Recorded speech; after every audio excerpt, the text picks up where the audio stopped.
ये विज़न की 10 जून की डेली करंट अफेयर्स की मैगजीन है। तो चलिए हम आज की फर्स्ट न्यूज़ स्टार्ट करते हैं। That is the tracking quantum phenomena in the 2D graphene. ठीक है, तो गाइज ये जो हमारी न्यूज़ है साइंस एंड टेक्नोलॉजी में कवर होगी। अभी क्या देखो गाइज, ग्राफीन सबसे पहले क्या होता है हम ये पढ़ते हैं। ग्राफीन एक कार्बन का एलोट्रॉप होता है जिसमें एक सिंगल लेयर होती है कार्बन एटम्स की which is tightly bound in a hexagonal honeycomb lattice. ठीक है, तो गाइज ये आप देख सकते हो इस तरह ग्राफीन होता है। ठीक है, एक थिनेस्ट कंपाउंड है, मतलब सबसे पतला कंपाउंड है, known to man at one atom think.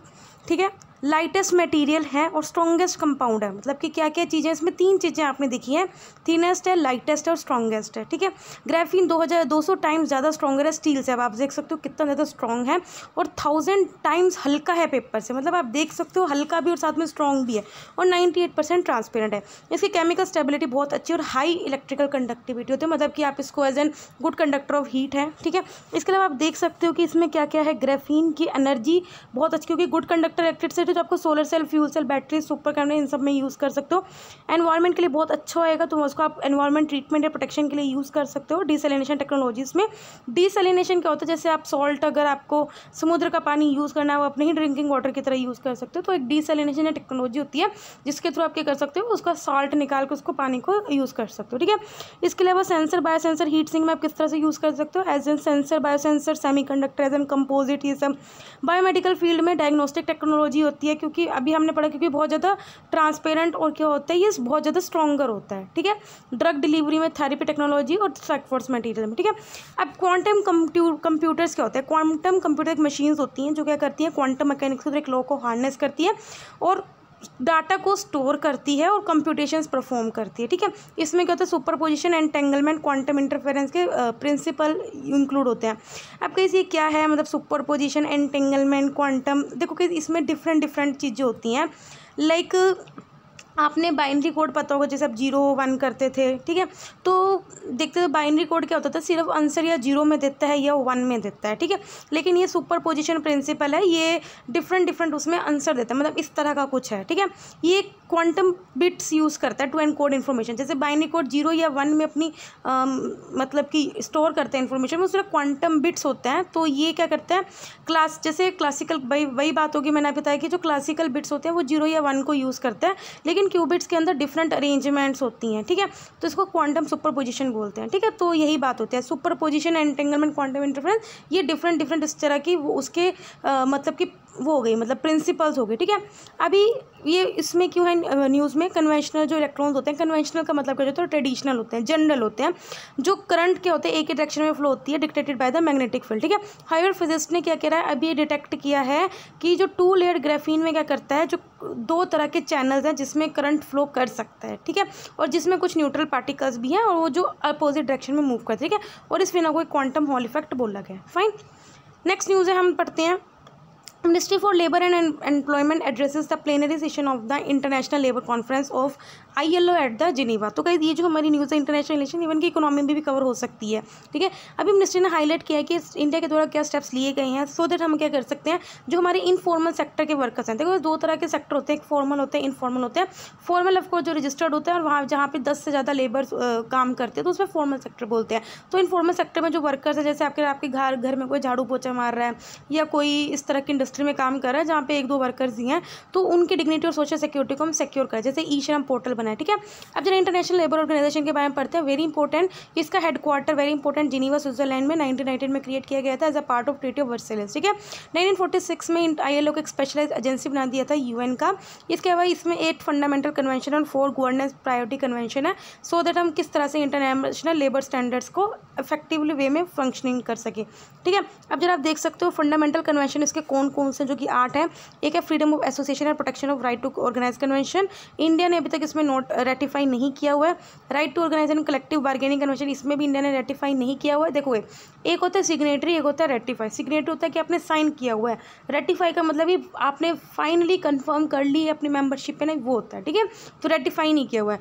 Force labour convention अभी फोर्स में है, abolition of force labour convention ये भी फोर्स में है, मिनिमम एज कन्वेंशन ये फोर्स में है, worst form of child labour convention हो गया, equal remuneration convention, discrimination convention, ये सब इंडिया का स्टेटस फोर्स में है। ठीक है, मतलब इस सब का इंडिया में फोर्स में इसके इसके अकॉर्डिंग, प्रिंसिपल्स के अकॉर्डिंग इंडिया काम करता है। ठीक है, गवर्नेंस प्रायोरिटी कन्वेंशन 4 है। एक तो लेबर इंस्पेक्शन कन्वेंशन, ये भी फोर्सेबल में है। एम्प्लॉयमेंट पॉलिसी कन्वेंशन, ये भी फोर्सेबल में है। इसके अलावा जो नॉट रेटिफाइड है वो है लेबर इंस्पेक्शन एग्रीकल्चर कन्वेंशन और दूसरा ट्राइपार्टाइट कंसल्टेशन। ठीक है, तो गाइस कौन सा कन्वेंशन कौन से ईयर में, एक बार देख लेना क्योंकि कभी कभी क्रोनोलॉजी ऑर्डर पूछ लेता है। फाइन, नेक्स्ट न्यूज़ है the science behind the cancer cure and the therapies future in India. तो गाइस ये जो हमारी न्यूज़ है साइंस से टेक्नोलॉजी में कवर होगी।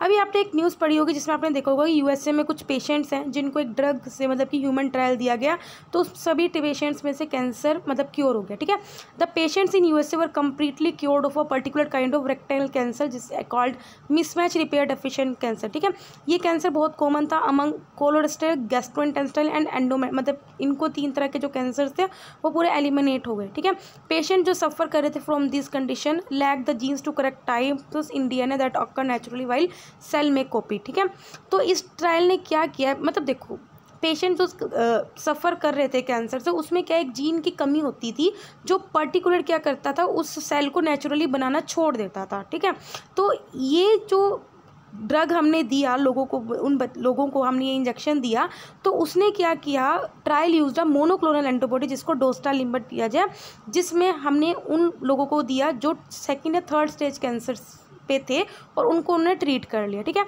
अब इस थेरेपी के बारे में देखते हैं। जो इम्यूनोथेरेपी बिलोंग करती है to a category called the PD-1 blockade. ठीक है, PD-1 एक तरह का प्रोटीन होता है जो हमारे इम्यून सिस्टम के फंक्शन को रेगुलेट करता है, इंक्लूडिंग कुछ टी सेल एक्टिविटी को सप्रेस भी करता है।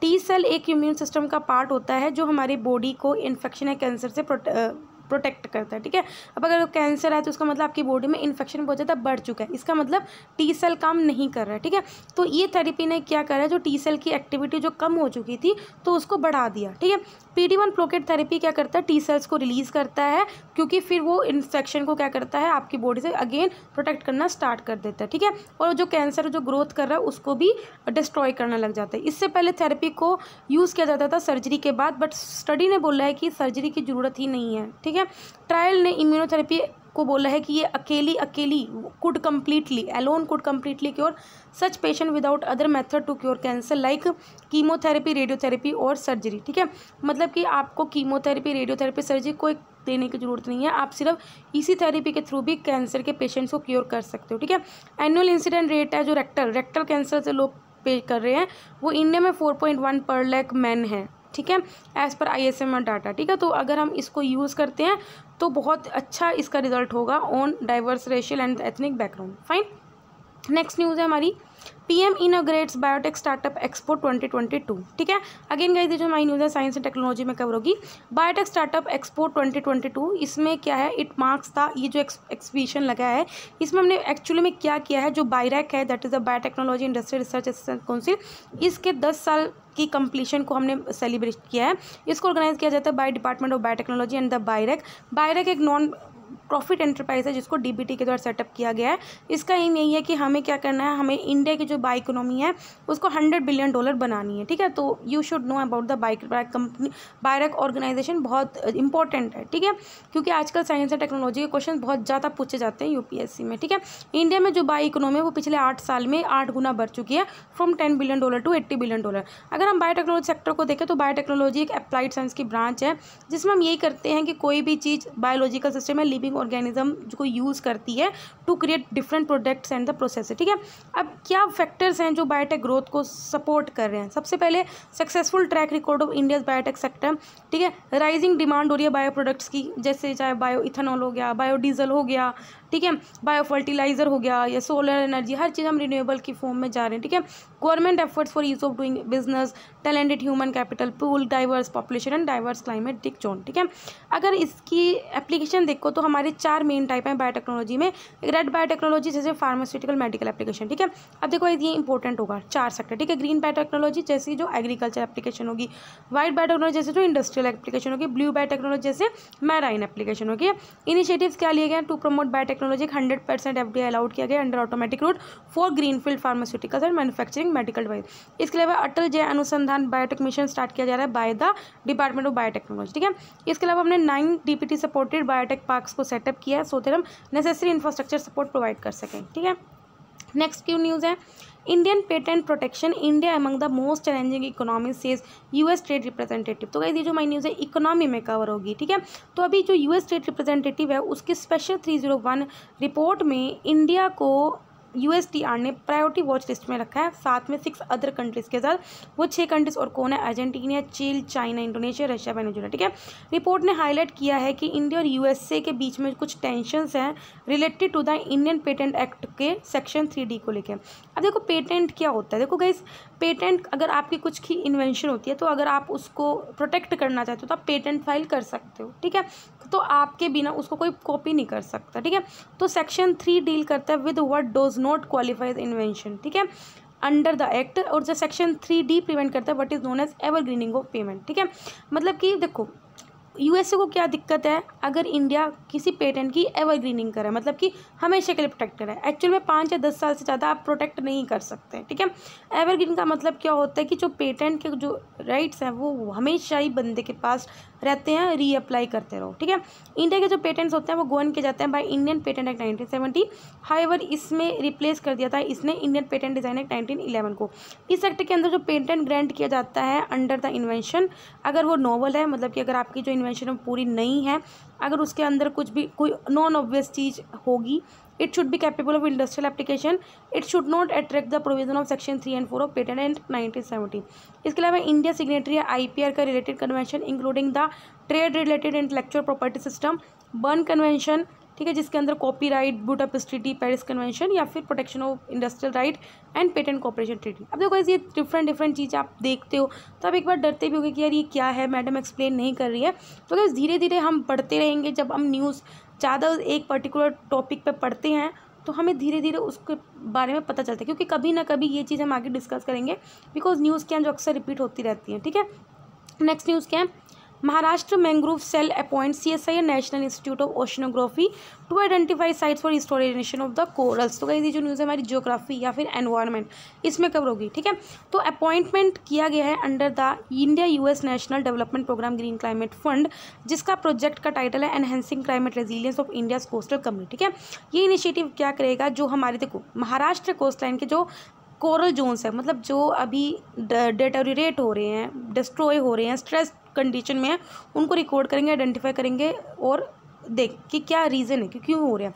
कोरल्स को पढ़ते हैं, वेरी इंपॉर्टेंट, ये इनवर्टिब्रेट एनिमल्स होते हैं, मतलब इनकी बैकबोन नहीं होती है, बिलोंग करते हैं सिनोडियस से, और ये सिम्बायोटिक रिलेशन में थे विद एल्गी जुगन, ठीक है, इकट्ठे मतलब एल्गी और बैक्टीरिया एक साथ रहते हैं, ठीक है। ये क्या करता है, जो एल्गी और बैक्टीरिया रहते हैं तो ये different colour of food provide करता है और इन रिटर्न वो एक प्रोटेक्टेड एनवायरनमेंट और न्यूट्रिशन देता है, ठीक है। अब हमारे इंडिया में कोरल कहाँ पे, वेरी इंपॉर्टेंट ये क्वेश्चन पूछा जाता है, गल्फ ऑफ मन्नार, बाग bay, gulf of Kutch, Andaman Nicobar and Lakshadweep, यहाँ 5 जगह हमारे मेजर कोरल रीफ फॉर्मेशन है, ठीक है। UN एनवायरनमेंट प्रोग्राम के अकॉर्डिंग कोरल जो है एटलीस्ट 500 मिलियन पीपल को फूड सिक्योरिटी लाइवलीहुड प्रोवाइड कर रहा है। कोरल जो रीफ्स हैं वो क्या करते हैं, मतलब आंधी तूफान आने से आपको रोकते हैं, ठीक है। It act as a wave break between the sea and coast line, और कोस्टल इरोजन को मिनिमाइज करते हैं। इनको प्रोटेक्ट किया जाता है under the schedule 1 of the wild life protected act. Climate change one of the biggest threat है to coral, because इसकी वजह से क्या हो सकता है, ब्लीचिंग हो सकती है, ठीक है। अब जब हम ये देखते हैं GCF क्या है, दैट इज़ द GCF क्या है, ग्लोबल कोरल, एक सेकेंड यार, हाँ, green climate fund, sorry, green climate fund क्या है, लार्जेस्ट ग्लोबल फंड होता है जिसमें हमें क्लाइमेट चेंज के अकॉर्डिंग लड़ना है। इसकी जो इम्प्लीमेंटिंग एंटिटी है किसकी, UN framework convention on climate change की, जिसको एस्टेब्लिश किया गया था 2010 में कैंकन मैक्सिको में, ठीक है। इसने अपना ऑपरेशन 2015 में स्टार्ट किया था और इसका हेडक्वार्टर कहाँ पे, साउथ कोरिया में। तो वेरी इंपॉर्टेंट हेडक्वार्टर कहाँ पे, ये आपको पता होना चाहिए। अब हम पढ़ते हैं छोटी छोटी न्यूज़ में। सबसे पहले है European union law makers back ban on the new fossil fuel cars from the 2035। अभी के यूरोपियन पार्लियामेंट के कुछ मेंबर्स हैं, उन्होंने वोट किया है कि हमें क्या करना है, 2035 तक जो भी पेट्रोल या डीजल के कार बन रही है उनके सेल पे बैन करना है, ठीक है। मूव क्यों आई है, बिकॉज क्लाइमेट चेंज से अगेंस्ट हमें लड़ना है through the faster development of electric vehicles, ठीक है। इस वोट में यही लिखा है कि यूरोपियन यूनियन का काम यही है कि हमें क्या करना है, 2030 तक 55% हमें वार्मिंग एमिशन को कट करना है फ्रॉम 1990 लेवल, ठीक है। लो अभी तक फाइनल नहीं है, लेकिन वोट से कन्फर्म है पार्लियामेंट की पोजीशन कि आगे आने वाले में वो फाइनल लॉ इसको बना लेगी, ठीक है। नेक्स्ट है UNCTAD, that is the UN conference on trade and development. अभी वर्ल्ड इन्वेस्टमेंट रिपोर्ट के अकॉर्डिंग इंडिया की जो पोजीशन है वो जंप हुई है by 1 position to 7th among the top FDI recipients in 2021। मतलब कि कौन सी कंट्री कितना एफडीआई मतलब अट्रैक्ट करती है, तो उसमें इंडिया की रैंकिंग 1 पोजीशन अप हुई है। USA remain the top recipient from 360 with $367 billion, followed by China and Hong Kong. इसका अनकटार्ड का headquarter Geneva, again very important permanent inter governmental body है, एस्टेब्लिश की गई थी बाय यूनियन जनरल असेंबली 1964 में। इसके 195 मेंबर्स हैं और इसका पार्ट है यूएन सस्टेनेबल डेवलपमेंट ग्रुप का। और मेजर रिपोर्ट की जाती है बाय अनकटार्ड, very important again, trade and development report, digital economy report, technology and innovation report. अभी याद कर लो के साथ क्या तो कम है, नहीं तो एंड में आप नंबर ऑफ रिपोर्ट्स पढ़ोगे कौन कौन ऑर्गेनाइजेशन इसको देता है तो ज़्यादा लगता है। नेक्स्ट है payment infrastructure developmental fund scheme. अभी क्या ये जो स्कीम है इसको ऑपरेशनलाइज की गई है बाय आरबीआई 2021 में।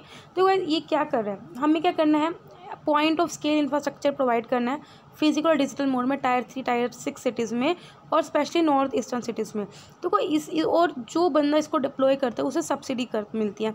अब ये क्या होता क्या है ये point of sale infrastructure, so that यहाँ से आप इजीली क्या कर सको, कैश निकाल सको, ठीक है, डिजिटल कर सको इकोनॉमी को, ठीक है।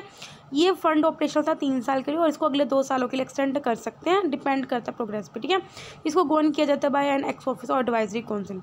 अभी क्या है 4.11 लाख से ज़्यादा point of sale mobile POS या अदर फिजिकल डिवाइसेस को डिप्लॉय कर चुके हैं under the scheme as on April 2022, ठीक है। तो उसकी हम प्रोग्रेस देख रहे हैं।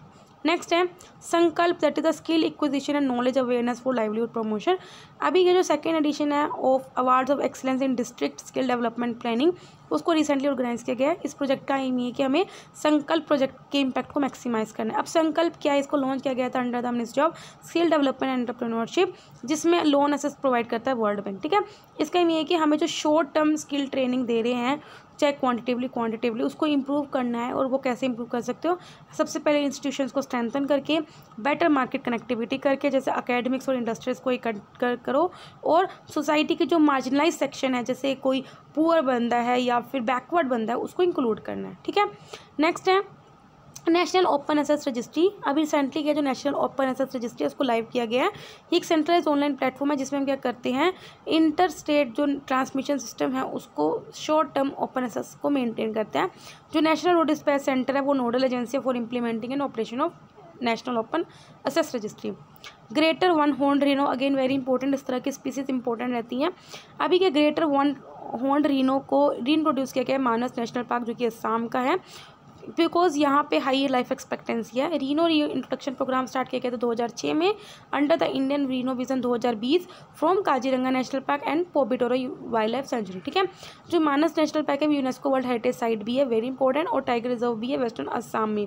जो ग्रेटर वन हॉर्न रीनो है वो इंडियन रीनो भी बोलते हैं, एशिया का लार्जेस्ट रीनो स्पीसीज है जो इंडिया और नेपाल में पाया जाता है। वेरी इंपॉर्टेंट, पूछा जाता है कि ओनली इंडिया में पाया जाता है या कहीं और भी पाया जाता है, you should no, not only in India, India Nepal both. Red status क्या, वल्नरेबल, और साइट्स में क्या है इसका अपेंडिक्स 1 में है और वाइल्ड लाइफ प्रोटेक्शन एक्ट के अंदर शेड्यूल 1 में है। नेक्स्ट है offshore wind energy in India.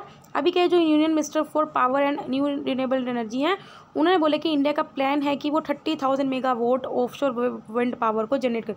Offshore मतलब कि समुद्र में, ठीक है, मतलब कि ज़मीन पे नहीं। ऑफशोर विंड एनर्जी का power generate by the wind blowing across the sea, ठीक है। ये more efficient than onshore wind energy, क्योंकि लैंड पे कभी हवा चलते कभी नहीं, लेकिन वहाँ पे हमेशा चलती रहती है because of the high speed of winds, greater consistency and lack of physical interference, ठीक है। लैंड पे कितनी इंटरफेरेंस रहती है। नेक्स्ट है मैरिजुना, पता है ये ड्रग है भाई। थाईलैंड पहली एशियन कंट्री बनी है जिसने मैरिजुना को लीगलाइज कर दिया है। ये कैनाबिस एक प्लांट है जो रिक्रिएशनल मेडिसिनल ड्रग यूज़ करता है। इसमें 120 एक्टिव इंग्रेडिएंट्स होते हैं, जो सबसे ज़्यादा होते हैं वो कैनाबिडोल होते हैं, डेल्टा 9 THC होते हैं, कुछ यूफोरिक और साइको एक्टिव इफेक्ट्स भी होते हैं, और कुछ जबकि जो THC है वो दोनों इफेक्ट्स प्रोड्यूस करती है। इंडिया में जो कैनाबिस डिराइव्ड ड्रग्स हैं वो अनअवेलेबल हैं, इलीगल हैं और डॉक्टर्स के द्वारा प्रिस्क्राइब नहीं किए जाते हैं। नेक्स्ट है राष्ट्रीय पुरस्कार पोर्टल लॉन्च। अभी के एक कॉमन राष्ट्रीय पुरस्कार पोर्टल को लॉन्च किया गया under the ministry of home affair, जिसके अंदर क्या है वेरियस जो मिनिस्ट्रीज हैं या वेरियस डिपार्टमेंट्स हैं या गवर्नमेंट की जो एजेंसीज हैं जिनकी जितने भी अवार्ड्स हैं उनको इकट्ठे लेके आए गए under one digital platform, so that transparency हम इंश्योर कर सकें। इस पोर्टल का एम है कि हमें क्या करना है, सो दैट हम सिटीजन्स क्या कर सकें, नॉमिनेट कर सके इंडिविजुअल ऑर्गेनाइजेशन को फॉर वेरियस अवार्ड्स जो इंस्टीट्यूट किया जाता है बाय गवर्नमेंट ऑफ इंडिया, जैसे Padma award, Sardar Patel national award, ठीक है, एंड मैनी अदर। कुछ प्लेसेस है न्यूज़ में हम जरा पढ़ लेते हैं and this is the last news. Tasmania Australia, Tasmania पहला रीजन बना है to become carbon negative, important है। तास्मानिया जिसको पहले वन डिमेंस लैंड भी बोलते हैं, आइलैंड है स्टेट ऑफ ऑस्ट्रेलिया का।